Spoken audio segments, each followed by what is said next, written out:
Nice. Now I lay me down to sleep. I pray the Lord my soul to keep.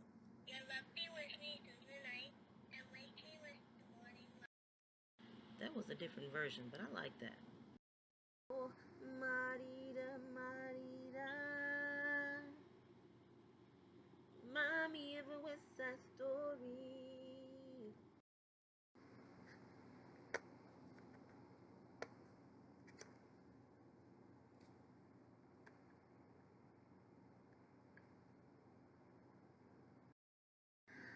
What's up, y'all? Welcome back to my channel.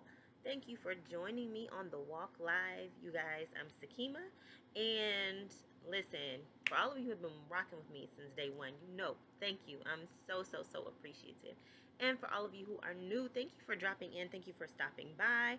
I hope you like what you see and what you hear. So, as I said, my name is Sakima, and I upload. What is it? Upload or is it host? I always struggle with this. What is it? Release, up, upload, release, put out, put out. And the content on this channel are nuggets that I feel that God has given me along the way. These are things and lessons that I have learned that have helped me chip away at the barriers that I have faced, and hopefully they will help you as well. So let's get into it. Let's get into it. Let's get into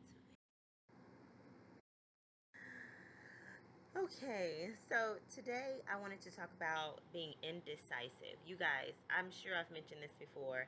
This has been one of my worst things. Seriously. So the issue with being indecisive is that it is rooted in fear and the inability to trust. And I'll show you what I mean by that. If you really think about the root of this, you don't know what to pick because of fear of missing out on the other thing or what else could be out there, or what your experience would be like if you chose the other thing. Well, what if I miss out? What if I miss out? What if I don't? However, your life is going to be full of rich experiences, and God is leading you. Remember that. So He knows exactly where He wants to take you and the things that He wants to fill your life with. He is leading your steps, He is ordering your steps, okay? As a matter of fact, let me find that scripture for you so we can just solidify that thing. Okay, y'all. It is, where are we at? Psalm 37:23. The steps of a good man are ordered by the Lord, and he delighteth in his way.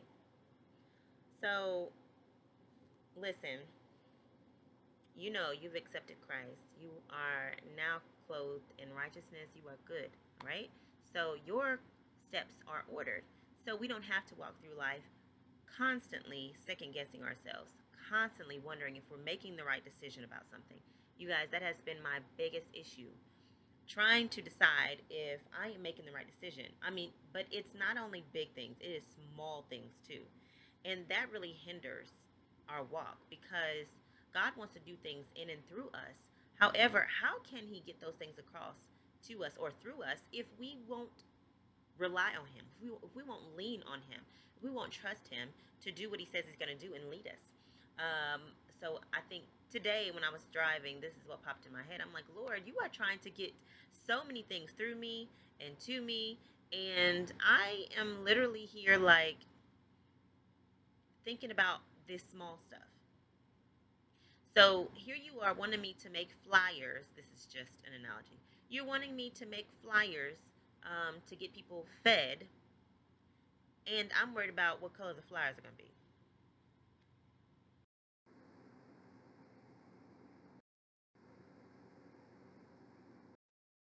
That is the way I feel a lot of times. And that is actually how it is a lot of times. A lot of times I'm the one stressing and worrying about these things and going back and forth. And the Lord is like, will you just trust me? This really is not a small thing here. You really are so scared to commit to something, to stick to stick it out, to persevere through something, to be committed, and to stay in it, and to go forward in anything really. Like, I need you to be able to make a decision. Why? Because that shows your trust.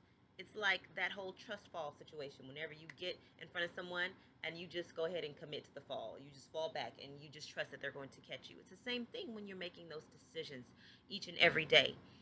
So, listen, we do not, God has not given us a spirit of fear. All right? And I'm going to find this verse for you so that we can be on the same page, y'all. So, we are on,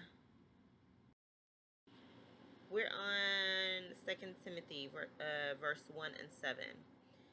For God gave us a spirit, not of fear, but of power, love, and self control. Some versions say power, love, and sound mind. You guys, that is not from God. Okay? Um, I understand there is a time and place for you taking time, being careful, being cautious, but really watch closely, because what I had to learn is that although I was saying that that was what I was doing, being cautious, being careful, just trying to hear from God, some of the time I was just scared. And yes, being scared led me to make sure that I was being cautious and careful.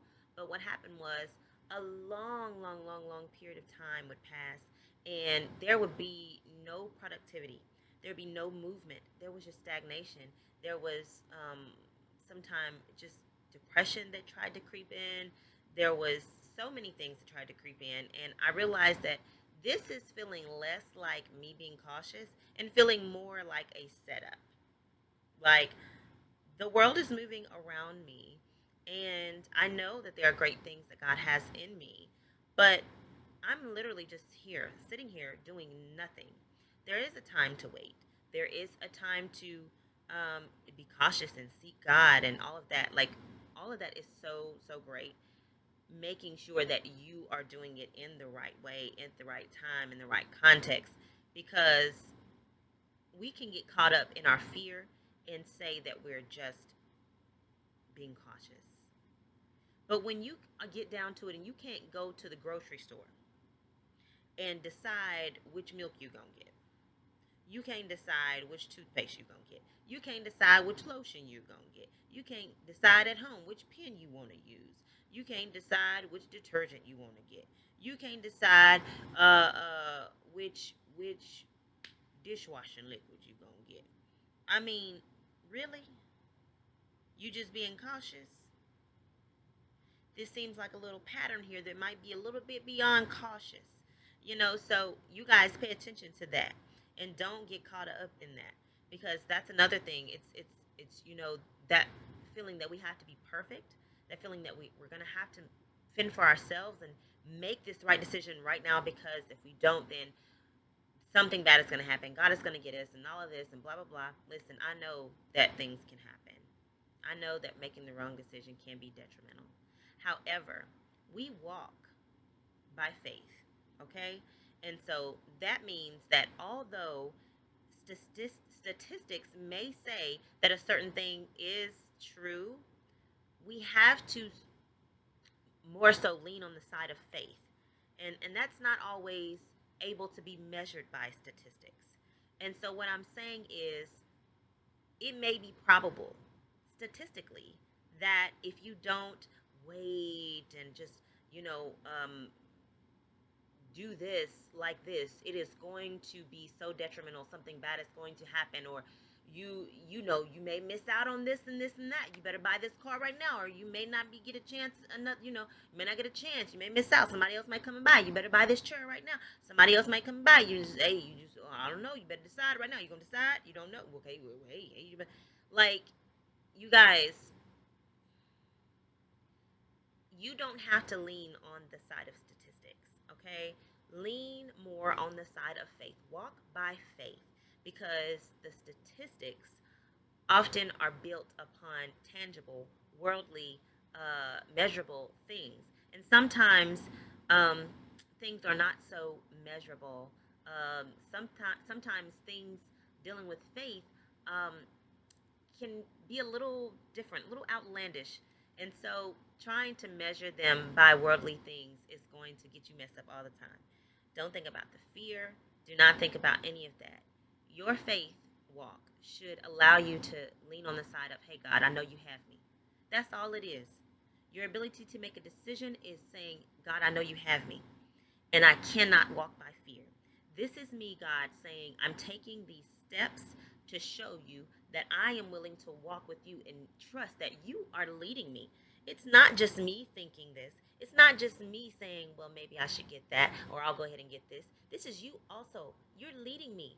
You're leading and ordering my steps right now. And so I can trust that. I can trust that if I say, I think that was the best, then there we go. It's the best.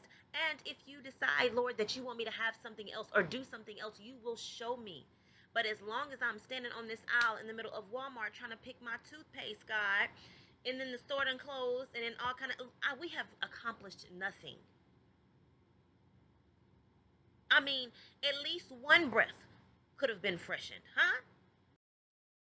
So all I'm saying is just be careful and watch and make sure that you're not getting into that cycle where you think you're doing one thing but you're really doing something else, and that something else is rooted in fear, and you don't want it to be rooted in that. The Bible talks a lot about choosing, choosing this day who you're going to serve and not being a double-minded, and it's it it is not a confusing thing, and God is not the author of confusion. And so, yes, we may have things that we wrestle with at times, but you can tell when it starts to get to a severe place where it's no longer about you just being careful.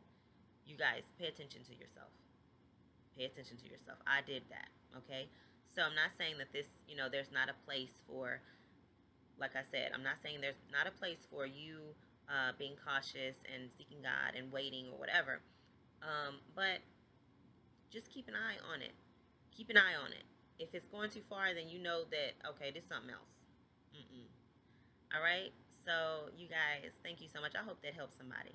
And listen, this walk with Christ has been a journey for me, one that I believe God meant for me to share.